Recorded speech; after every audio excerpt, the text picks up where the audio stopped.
परमेश्वर की योजना, परमेश्वर की योजना ये बुद्धि समझ न पाए, सो तुम अच्छी राह पे चलते रहे ना भाई। मेरे भाइयों और बहनों, आज मैं आपको पुत्र ग्रंथ की एक ऐसी कहानी सुनाने के लिए जा रहा हूं जिसे सुनकर आप लोग चौंक उठेंगे। एक ऐसी कहानी है जिसमें छल है, कपट है, दुख है, रहस्य है और अंत में ऐसा न्याय है जिसे देखकर बड़े बड़े लोग सोचने पर मजबूर हो जाते हैं। कल्पना कीजिए कि एक स्त्री जिसका पति मर जाता है और उसके बाद में दूसरी शादी होती है और उसका दूसरा पति भी मर जाता है।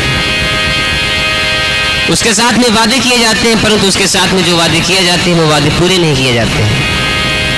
अंत में उसे दुख और दर्द सहना पड़ता है और अपने साथ में न्याय कराने के लिए, न्याय मांगने के लिए किस तरह से वो कदम उठाती है और जो भी वो कदम उठाती है संसार उसे बुरा कहता है, लेकिन हमारा पवित्र ग्रंथ उसे कितना दोषी मानता है और कितना पुण्यवादी मानता है, ये आप लोग कहानी में देखने को पाएंगे। बहुत ही रहस्यमयी कहानी है मेरे प्रियो। ये कहानी है यहूदा और एक स्त्री जिसका नाम था तामार। इन दोनों की कहानी आपको गायकी के माध्यम से बताने का प्रयास करेंगे। आप लोग ध्यान देके सुनिएगा। परमेश्वर आपको बहुत बहुत आशीषित देगा इस कहानी के माध्यम से और एक अलग अंदाज में आपके सामने पेश करने का प्रयास करेंगे। तो आइए मेरे प्रियो, चलते हैं उस हजारों साल पहले की कहानी में, उस धरती पर चलते हैं जिस धरती पर परमेश्वर के प्रिय भक्त इब्राहिम, याकूब, इसहाक, इन जैसे भक्तों का आगमन हुआ। मेरे प्रियो, याकूब नाम का एक व्यक्ति था जिसके 12 पुत्र थे और उन 12 पुत्रों में से एक पुत्र था जिसका नाम था यहूदा। वो यहूदा बहुत ही समझदार व्यक्ति था, बहुत ही ज्ञानवान व्यक्ति था, लेकिन कहते हैं जिस व्यक्ति को थोड़ा ज्ञान आ जाता है, थोड़ा बल आ जाता है, तो वो उसके घमंड में चूर होकर के न जाने क्या कर देता है। अपने ही लोगों को भूल जाता है, अपने लोगों से दुश्मनी कर लेता है, अपने ज्ञान के अहंकार में, अपने बल के अहंकार में, अपने वैभव के अहंकार में, अपने शौर्य के अहंकार में। तो आज देखिए यहूदा भी अपने भाइयों से झगड़ा कर लेता है, दुश्मनी कर लेता है, अपने ज्ञान के अहंकार में, अपने समझदारी के अहंकार में। तो कहना है, अरे ज्ञान इंसान को मशहूर बना देता है, ज्ञान इंसान को मशहूर बना देता है।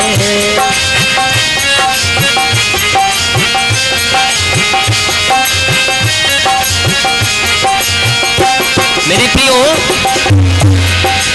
वही ज्ञान जो आपको प्रसिद्धि दिला सकता है, आपको ऐसी जगह पर पहुंचा सकता है जहां पर लोग आपको जानेंगे, पहचानेंगे, आपकी इज्जत करेंगे, आपको सम्मान देंगे, लेकिन वही ज्ञान ज्ञान इंसान को मशहूर बना देता है, ज्ञान इंसान को मशहूर बना देता है, लेकिन कभी कभी यही मगरूर बना देता है, कभी कभी यही मगरूर बना देता है।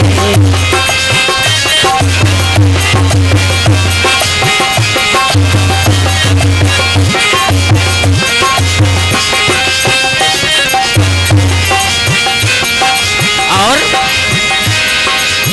इल्म गर दिल में उतर जाए नूर बन जाए, इल्म गर दिल में उतर जाए नूर बन जाए। इल्म माने होता है ज्ञान।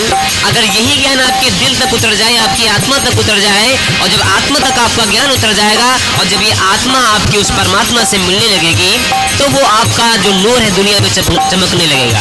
लेकिन यही ज्ञान, अगर यही ज्ञान इल्म गर दिल में उतर जाए नूर बन जाए, इल्म गर दिल में उतर जाए नूर बन जाए, चढ़े सर पे तो ये बेनूर बना देता है, चढ़े सर पे तो ये बेनूर बना देता है, चढ़े सर पे तो ये बेनूर बना देता है।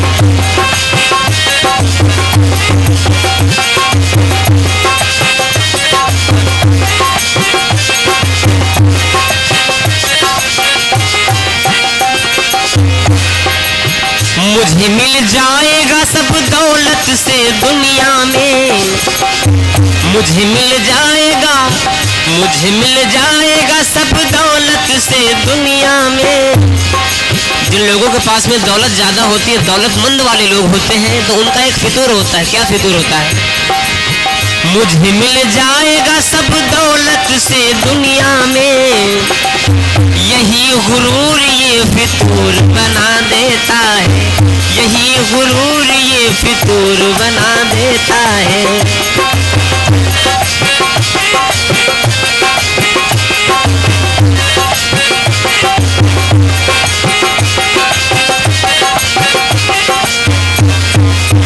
ज्ञान इंसान को मशहूर बना देता है, ज्ञान इंसान को मशहूर बना देता है, कभी कभी यही मगरूर बना देता है, कभी कभी यही मगरूर बना देता है।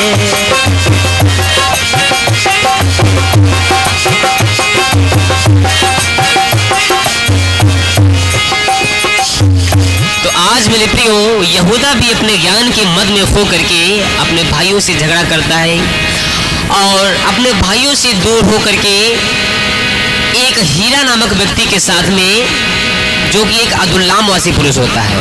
अदुल्लाम वासी पुरुष जो है पवित्र ग्रंथ में नाम दिया गया है।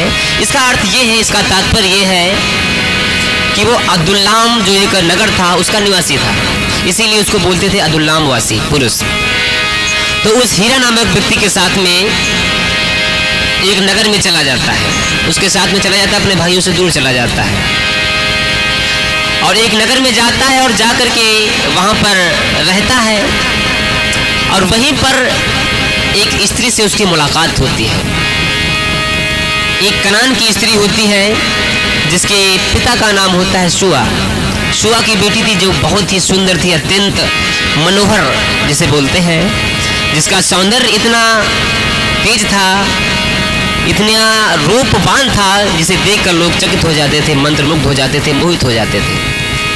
तो यहूदा भी उस स्त्री को देख करके मोहित हो गया और जब भैया कोई मुंह में पड़ता है तो क्या होता है, अरे दिल तड़पने लगा है उन्हें देख कर, दिल तड़पने लगा है उन्हें देख कर, उन पे इस दिल का आना गजब हो गया।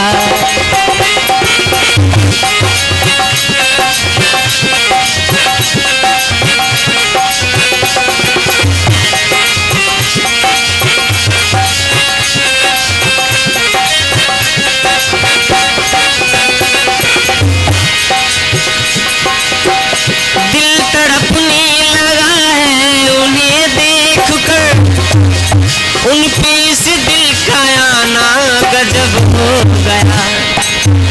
फंस गए मोह में नारी को देख कर, फंस गए मोह में नारी को देख कर, मोह में ऐसे पड़ना गजब हो गया।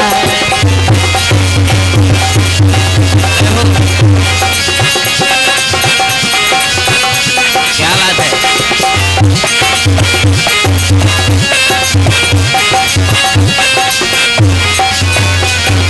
यहूदा ने जैसे ही उस स्त्री को देखा वैसे ही उस पर वो मंत्रमुग्ध हो गया, वैसे ही उस पर मोहित हो गया और मन में अपने विचार करने लगा, काश ये मेरी हो जाए और मैं इसके साथ में अपना जीवन व्यतीत करने पाऊं। दिल तड़पने लगा है उन्हें देख कर, उन पे इस दिल का आना गजब हो गया।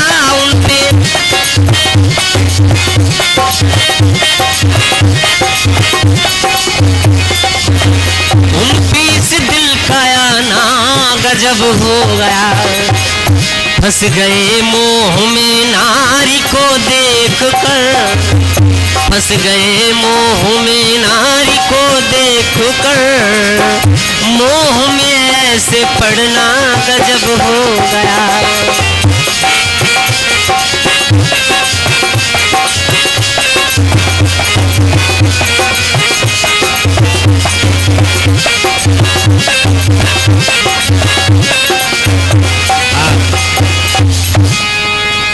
हे मेरे प्रियो, इस प्रकार यहूदा उस नारी के जाल में फंस जाता है, उसके मुंह में पड़ जाता है और जाकर के उसके पिता यानी सुआ से बात करता है और कहता है कि मैं आपकी बेटी से शादी करना चाहता हूँ।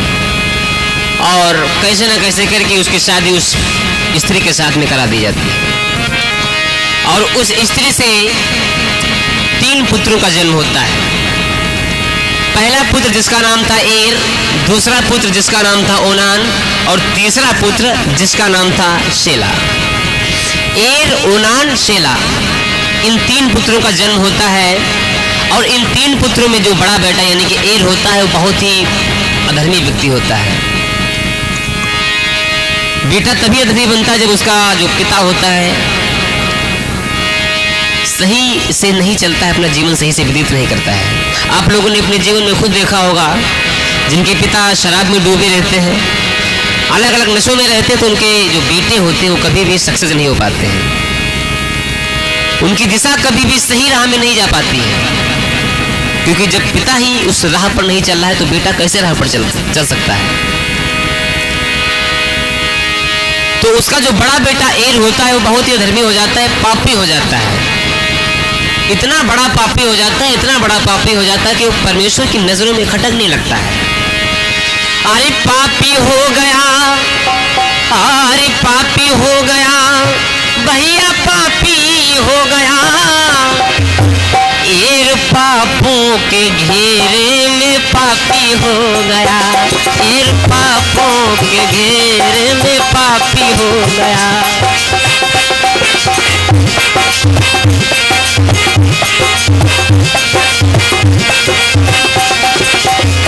ये पापी हो गया, एर पापी हो गया, प्रभु की नजरों में वो महापापी हो गया, प्रभु की नजरों में वो तो महापापी हो गया।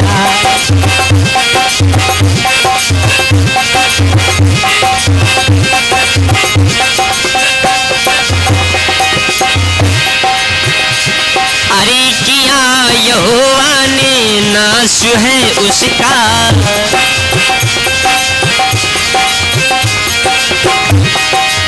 किया यहोवा ने नाश है उसका। महापापी हो गया, ये महापापी हो गया, महापापी हो गया। जब वो पापों में बढ़ के महापापी हो गया।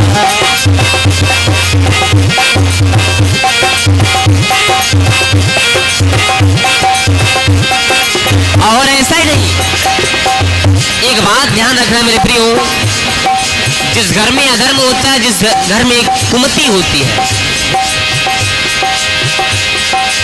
तुलसीदास जी ने एक बहुत ही सुंदर दोहा लिखा है,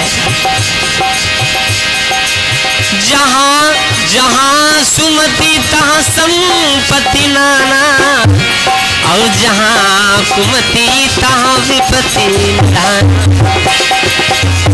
ये मेरे प्रियो, जहां पर अधर्म होता है, जहां पर कुमति होती है, वहां पर कभी भी कोई भी सुखी चैन से नहीं रह सकता है। वो जमीन, वो घर स्थापित हो जाता है, शैतान के जाल में फंस जाता है। तो वो इतना बड़ा पापी हो गया, इतना बड़ा पापी हो गया कि परमेश्वर की नजरों में शापित हो गया, और ऐसा शापित हो गया कि परमेश्वर ने उसे नाश कर दिया। क्योंकि उसके वचन में लिखा है कि तुम्हारा शरीर ही उसका पवित्र मंदिर है। ईश्वर कहीं किसी जगह में निवास नहीं करता है। उसने कहा कि मैं तुम्हारी आत्मा में रहता हूँ। कबीरदास जी ने कहा कि आत्मा में परमात्मा रहता है, और जब तक तुम अपनी आत्मा में परमात्मा को नहीं खोजोगे तब तक तुम्हें परमात्मा की प्राप्ति नहीं हो सकती। आप पूरी दुनिया में ढूंढ आइए जाकर के ईश्वर को, जब तक स्वयं को नहीं जानोगे, स्वयं के अंदर खोजोगे नहीं। वचन कहता है खोजोगे तो तुम पाओगे, खटखटाओगे तुम्हारे वास्ते खोला जाएगा, और मांगोगे तो तुम्हें दिया जाएगा। हम खोजते नहीं तो मिलेगा कहां से? तो हमारे अंदर ही परमात्मा का वास होता है।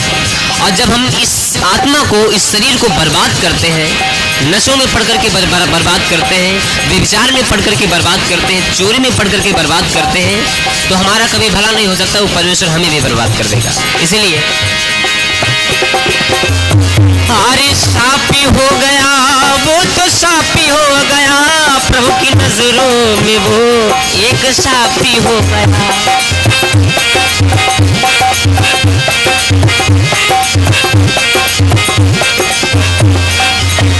एर पापों के घेरे में पापी हो गया, एर पापों के घेरे में पापी हो गया।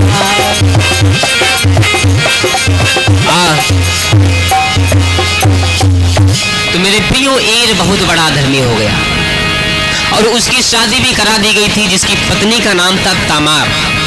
उसी पत्नी का नाम था तामार। और तामार एक ऐसी स्त्री थी जो रूप के साथ साथ में गुणों की भी सुंदर थी, और ऐसी गुणों की सुंदर थी जिसके गुणों को देख करके बड़े बड़े लोग चकित हो जाते थे। बहुत ही बुद्धिमत्ता वाली नारी थी, बहुत ही बुद्धिमत्ता वाली स्त्री थी। ऐसी स्त्री संसार में मिलना मुश्किल है, ऐसी नारी थी। लेकिन वही कहते हैं ना कि कभी कभी जोग नहीं बन पाता है, लंगूर के हाथ में अंगूर लग जाता है। तो उसकी शादी देखिए एर के साथ में करा दी जाती है, लेकिन एर तो बहुत बड़ा धर्मी होता है और इधर वो पुण्य आत्मा होती है। तो एर अपने अधर्म के कारण मारा जाता है, परमेश्वर उसे खत्म कर देता है। अब देखिए, अगर परमेश्वर उसे खत्म कर रहा है तो समझ लीजिए कितना बड़ा पापी होगा। छोटा मोटा पापी होगा भी नहीं। हालांकि ये पवित्र ग्रंथ में दर्शाया नहीं गया है कितना बड़ा पापी था, बस एक शब्द उसमें लिखा गया कि पापी था और उसे परमेश्वर ने नाश कर दिया। लेकिन परमेश्वर ने अगर उसे नाश किया तो इसका मतलब है कि बहुत बड़ा पापी होगा, परमेश्वर की नजरों में खटकने लगा होगा, इसीलिए वो मारा गया। अब जैसे ही इसकी मृत्यु हो जाती है, वैसे इसकी पत्नी यानी तामार विलाप करती है, जिसका पति मर जाए। पति चाहे जैसा हो, खराब हो, बढ़िया हो, लेकिन पति पति होता है। जैसे उसके स्वामी की मृत्यु हो जाती है, वो संकट में आ जाती है, दुख में आ जाती है कि अब उसका जीवन कैसे पार होगा। शादीशुदा स्त्री थी, आगे वंश चलाने वाला भी कोई नहीं था, किया तो किया जाए। लेकिन मेरे प्रियो, उस समय एक ऐसा प्रचलन था कि अगर बड़े भाई की मृत्यु हो जाती है तो छोटे भाई की शादी उसके साथ में करा दी जाए, भाभी के साथ में करा दी जाती थी। तो ऐसा कहा गया, तो जो यहूदा था यानी उसका ससुर, तामार का ससुर, उसने अपने जो उसका मझला बेटा था ओनान, उससे कहा कि तू तामार से शादी कर ले। तो तामार ने ये प्रस्ताव स्वीकार किया और तामार ने उसके साथ में शादी करने की जो है प्रस्ताव भी राजी कर लिया। लेकिन जो ओनान था, ओनान का ये मत था कि मैं अगर इनके साथ में शादी कर लूंगा और जो भी इनसे संतान उत्पन्न होगी वो मेरी नहीं कहलाएगी, बल्कि मेरे बड़े भाई की कहलाएगी। उसने शादी तो कर ली लेकिन उसने संतान उत्पत्ति नहीं की, जिसके कारण परमेश्वर का कोप उस पर भड़का और उस कोप के कारण वो भी मारा गया। आप देखिए, यहूदा ने जैसे देखा कि मेरे दोनों बेटे इसके शादी के चक्कर में मेरे दोनों बेटे मर गए हैं, तो ये तो बहुत बड़ी बात है। अब मेरा केवल एक ही बेटा बचा है, वो भी छोटा है, शेला। तो यहूदा ने सोचा कि अगर मैं इस अपने छोटे बच्चे की शादी इसके साथ में करा दूंगा तो शायद ये भी ना बचे, ये भी मारा जाएगा। तब यहूदा ने तामार से कहा कि तामार बोली कि हाँ पिताजी बोलिए। तो देखिए यहूदा ने क्या चाल चली, क्या कहा, चली जाओ मायके, चली जाओ मायके, जब तक स्याना ना हो शेला, चली जाओ मायके, जब तक स्याना ना हो शेला, चली जाओ मायके।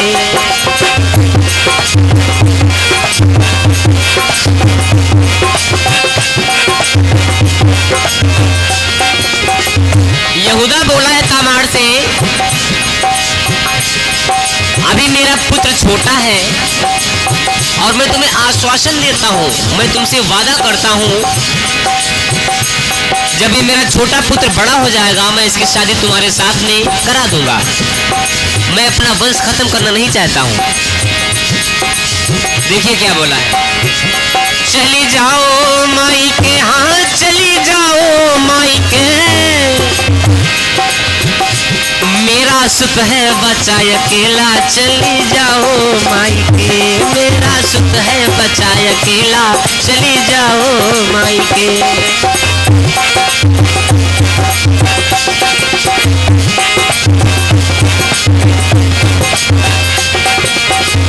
वो जब तक सियाना ना हो शेला, चली जाओ माई के, जब तक सियाना ना हो शेला, चली जाओ माई के।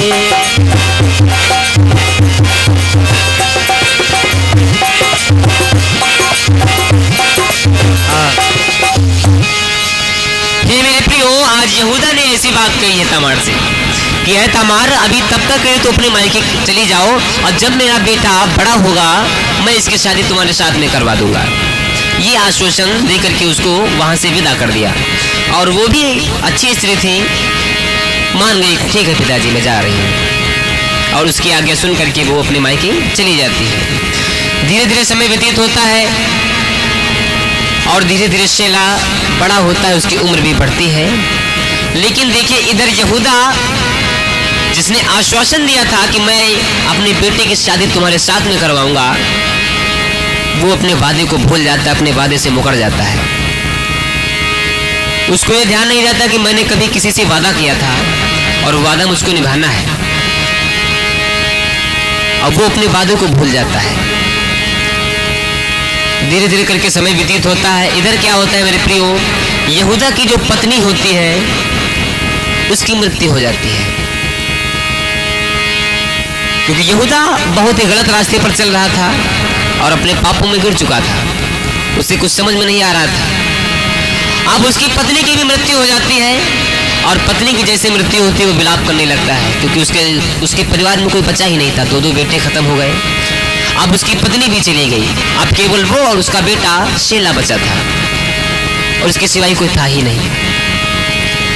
धीरे धीरे करके विलाप के दिन पूरे होते हैं। एक दिन ऐसा समय आता है जब यहूदा, उस समय ऐसा हुआ करता था कि लोगों के पास में भेड़ बकरियां ज्यादा हुआ करती थी, और भेड़ बकरियों का जो पालन पोषण करने के लिए वो लोग ऊन कतवाया करते थे।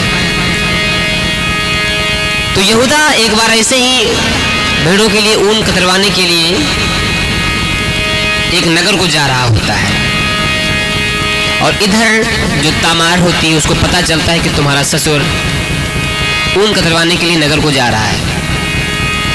अब देखिए यहाँ पर एक कहानी एक ऐसी दिशा देती है, एक ऐसा मोड़ लेती है जो आपकी सोच को बदल देगी और आपका नजरिया एकदम चेंज कर देगी।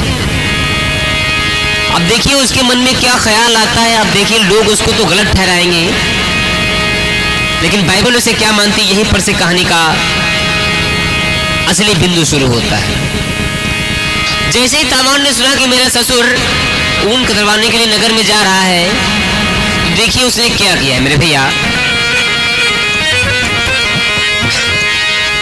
और इस सज समर तामार ने रूप वेश्या का लिया,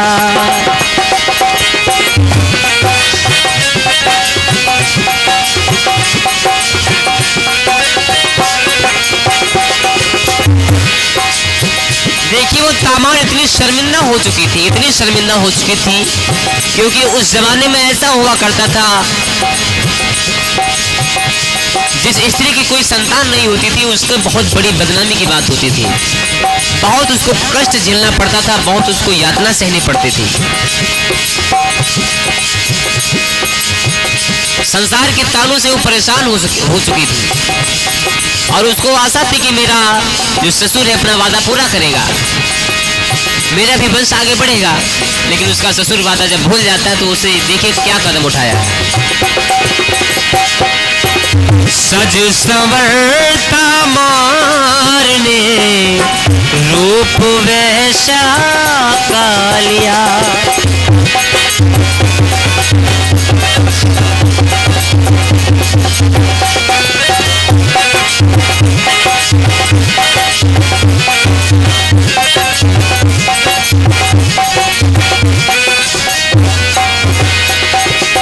सज समर तमारने रूप वैसा का लिया। सज समर तमारने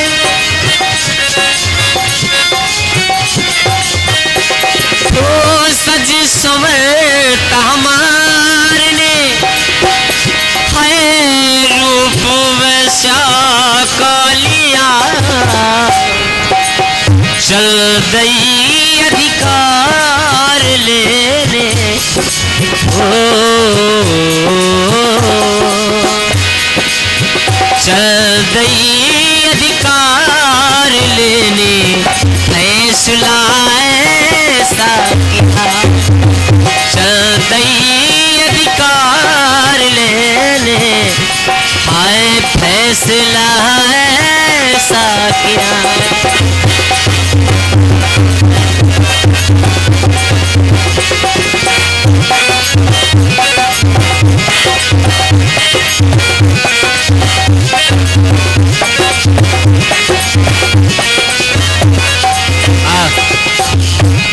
अब देखिए भैया मेरे तामार ने कैसी युक्ति सूझी है। उसने खूब श्रृंगार किया, अपने को संवारा, अपने को सजाया, अपना विधवा रूप उतार करके एक सुंदर स्त्री का रूप धारण किया और सुंदर स्त्री का रूप धारण करके वो एनेम नगर के फाटक के पास में जाकर के बैठ गई। और ये एनेम नगर का जो फाटक था वो तिम्नाथ नगर के बीच में ही पड़ता था, जहां पर यहूदा ऊन कतरवाने के लिए जा रहा था। अब देखिए बीच में जाकर के बैठ जाती है, जहां पर उस तामार को कोई जानता भी नहीं है कौन स्त्री कौन नहीं स्त्री है। इधर से यहूदा गुजरता है उसी रास्ते से और देखता है कि कोई सुंदर स्त्री बैठी है। अब देखिए यहूदा कैसे पापों में गिरता है। जैसे उस सुंदर स्त्री को देखता है फिर से वो मोहित हो जाता है, उसके पास में आता है। अब देखिए मेरे प्रियो, यहाँ पर जो पवित्र ग्रंथ है उसने ऐसा लिखा है कि यहूदा कहता है कि मेरे साथ में आ। यहूदा कहता है तामार से कि मेरे साथ में चल। यहाँ पर एक दुविधा से उत्पन्न होती है कि जब वो स्त्री वहां पर जाकर के बैठी होगी तो दूसरे पुरुष भी कुछ आए होंगे, लेकिन उसका मेन मकसद वो था ही नहीं। पहली बात तो ये है। और दूसरी बात, यहूदा ने अपनी बहू को पहचान कैसे नहीं पाया। जब वो उसके इतने निकट आया, उसने पूछा तो उसको पहचान कैसे नहीं पाया। तो इसका जवाब ये है कि उसने अपना चेहरा घूंघट से ढक रखा था, जिसकी वजह से वो पहचान नहीं पाया। पहला तो कारण ये है। और दूसरा मेरे प्रियो सबसे बड़ा कारण ये है, सुनिए, कि काम हुआ है जिस पे हावी, अरे उसकी हो जाए बर्बादी। काम हुआ है जिस पे हावी, उसकी हो जाए बर्बादी।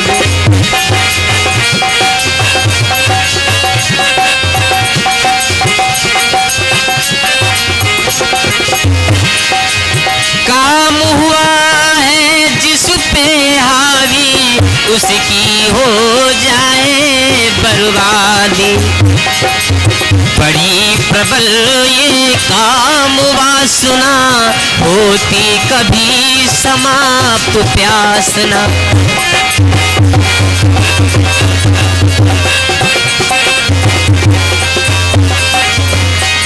ये बड़ी प्रबल काम वासना, होती कभी होगी समाप्त प्यासना, काम हुआ है जिस पे हावी उसकी हो जाए बर्बाद।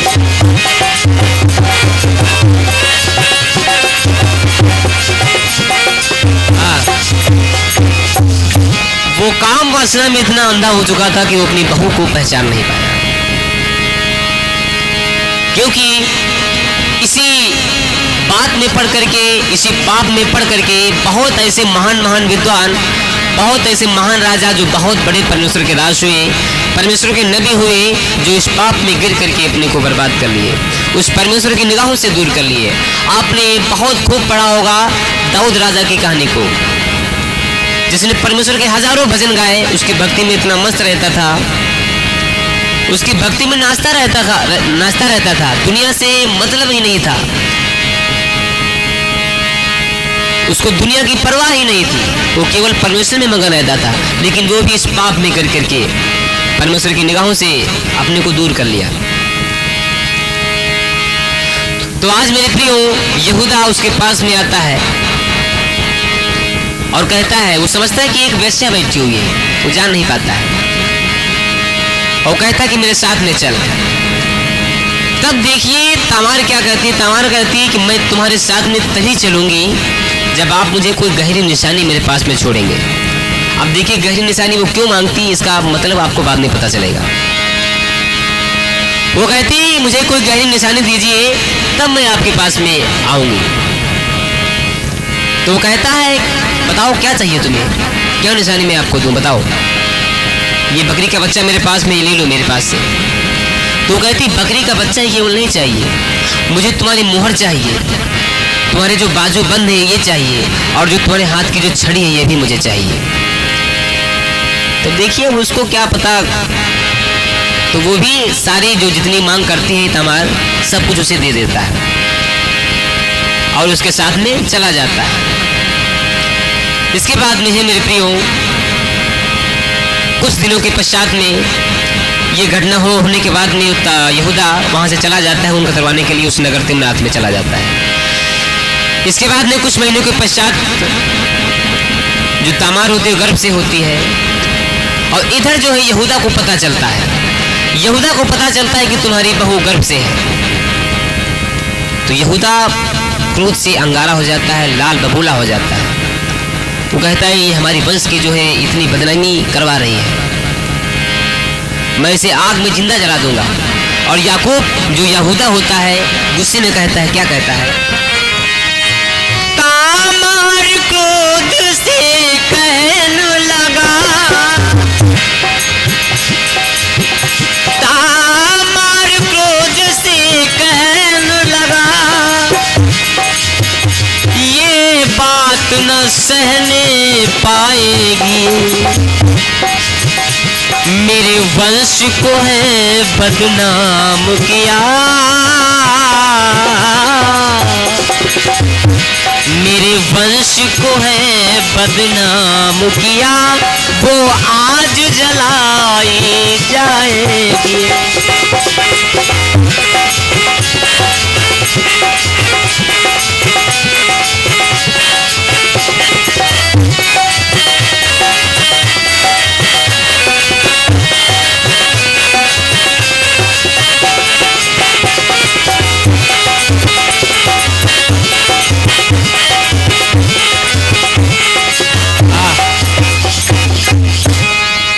यहूदा जो है आग बबूला होकर कहने लगा है कि जाओ तामार को मेरे सामने पेश किया जाए। लोग जाते हैं तामार को बुलाने के लिए, जाओ तुम्हारे ससुर तुमको बुला रहे हैं। तो तामार कहती है कि जो ये मेरे पास जो चीज़ें, जो मेरे पास निशानियां हैं, ये निशानियां तुम जाकर के यहूदा को दिखला देना, और अगर उसके बाद में वो कहता कि मैं आऊँ तब मैं आ जाऊँगी उसके पास में। और वो सारी निशानी जो मुहर होती, बाजूबंद होती, हाथ की छड़ी, सब कुछ वो सजा देती है। और जा कर के वो लोग यहूदा के पास में वो निशानियाँ पहुंचा देते हैं। और जैसे वो निशानियाँ वो देखता है वो अचंभित हो जाता है, वो जान जाता है कि ये तो निशानियाँ मेरी हैं, और वो अपने आप को शर्मिंदा महसूस करता है। क्योंकि आजकल लोग ऐसे पड़े हैं जो अपने पाप को न देख करके दूसरे पाप को ज़्यादा देखते हैं। परमेश्वर के वचन में लिखा गया है कि पहले अपने आँख का लट्ठा निकाल, पहले अपनी आँख का लट्ठा निकाल, उसके बाद में दूसरे को देख। कबीरदास जी का एक बड़ा ही प्रसिद्ध दोहा है कि बुरा जो देखन में चला बुरा न मिलिया कोई, जो दिल खो जाए अपना तो मुझसा बुरा न। व्यक्ति अपने पाप को न देख करके दूसरे के पाप को देखता है। अगर किसी से गलती हो जाए तो उसको कहने पर बड़ा ही दिलचस्पी लेता है, बड़ा ही दिलचस्पी लेता है। उससे पाप हो गया, उससे गलती हो गई, खूब कहने में दिलचस्पी लेता है, खूब उसकी मजाक बनाता है, लेकिन खुद उसने क्या पाप किया है उसको दिखता नहीं है। तो आज यहूदा भी अपने आप में शर्मिंदा होता है, अपने आप बहुत ही शर्मिंदा होता है कि मैंने क्या कर दिया, कैसा पाप मैंने कर दिया। और बाद में जाकर के वो क्षमा भी मांगता है, परमेश्वर से क्षमा मांगता है कि हे प्रभु मुझे क्षमा कर। और बाद में वो जाकर के तामार से भी क्षमा मांगता है कि मैंने तेरे वादे को पूरा नहीं किया और जिसके कारण ये अंजाम मुझे भुगतना पड़ा और तुझे भी इतनी यातना सहनी पड़ी। मेरे प्रियो, आज वही जो तामार है जिसके द्वारा पेरेस और जेरह दो पुत्र जन्म लेते हैं और जिनका जो नाम है मसीह की वंशावली में शामिल किया गया है। अब मेरे प्रियो, मैं आप पर एक प्रश्न छोड़ता हूं, आप लोग कमेंट में करके बताइएगा कि तामार ने किया जो कुछ भी किया वो क्या वो सही था या गलत था? आप लोग कमेंट करके बताइएगा। यशाया अध्याय 1 उसका 17 पद कहता है कि भलाई करना सीखो, न्याय का पक्ष करो, उपद्रवी को संभालो, अनाथ का न्याय चुकाओ, विधवा का मुकदमा लड़ो। ऐसा हमें करना चाहिए, ऐसा वचन हमें बताता है। लेकिन यहूदा ने ऐसा कुछ भी नहीं किया, उसने किसी भी वचन का पालन नहीं किया और जिसकी वजह से इतना बड़ा अनर्थ हो गया। मेरे प्रियो, ये कहानी यहीं पर समाप्त होती है कि किस प्रकार से तामार ने अपने आप को परमेश्वर की निगाहों में सही ठहराते हुए, धैर्य बनाते हुए अपने कार्य को पूर्ण किया, अपने अधिकार को लिया। और इस कहानी से मेरे प्रियो यह भी सीख मिलती है कि जो भी हम गलती करें, जो भी हम पाप करें, अगर उसको हम स्वीकार कर लेते हैं, अगर हम उसको मान लेते हैं तो पाप हमारा क्षमा हो जाता है। और जो कोई व्यक्ति पाप को नहीं मानता है, अपने अहंकार में चूर हो जाता है, अंधकार में इतना डूब जाता है कि उसके उजाले का प्रकाश दिखाई नहीं देता, तो फिर वो बर्बाद ही उसका होना तय हो जाता है। मेरे प्रियो, इस कहानी से हमें यही सीख मिलती है कि जो कोई भी काम करे, पहली बात तो सोच समझ के काम कीजिएगा, कोई भी वादा कीजिएगा तो उसको पूर्ण कीजिएगा। और तीसरे सबसे बड़ी बात, कभी भी अपने आप पर, अपने दिमाग पर काम का हावी मत होने दीजिएगा, सबसे बड़ी बात। और चौथी बात कि जो भी हम पाप करें, जो भी हम गलती करें अनजाने में, उसको परमेश्वर से क्षमा मांगनी चाहिए, क्योंकि उसका वचन भी कहता है कि अगर हम अपने पापों को मान लें तो हमारे पापों को क्षमा करता है और हमें एक सही रास्ता दिखाता है, सही मार्ग दिखाता है।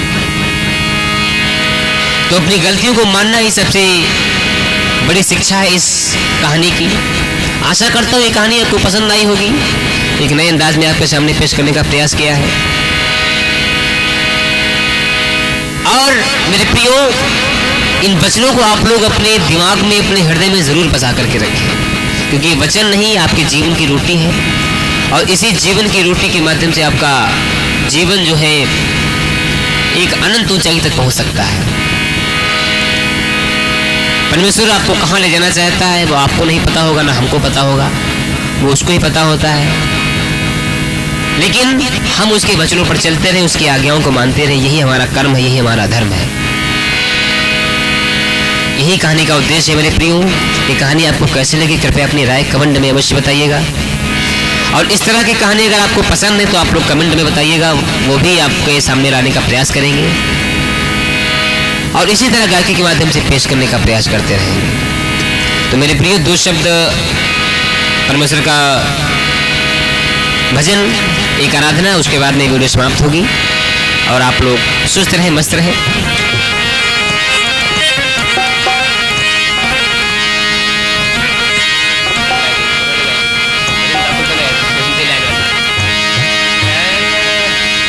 अरे काम करते रहो, नाम जपते रहो, वक्त जीवन का यूं ही निकल जाएगा।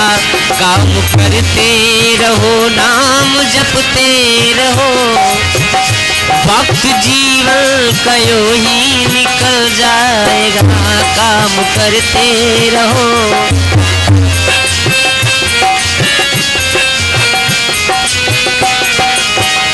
काम करते रहो, नाम जपते रहो, वक्त जीवन का यूं ही निकल जाएगा। ओ काम करते रहो, नाम जपते रहो, वक्त जीवन का यूं ही निकल जाएगा।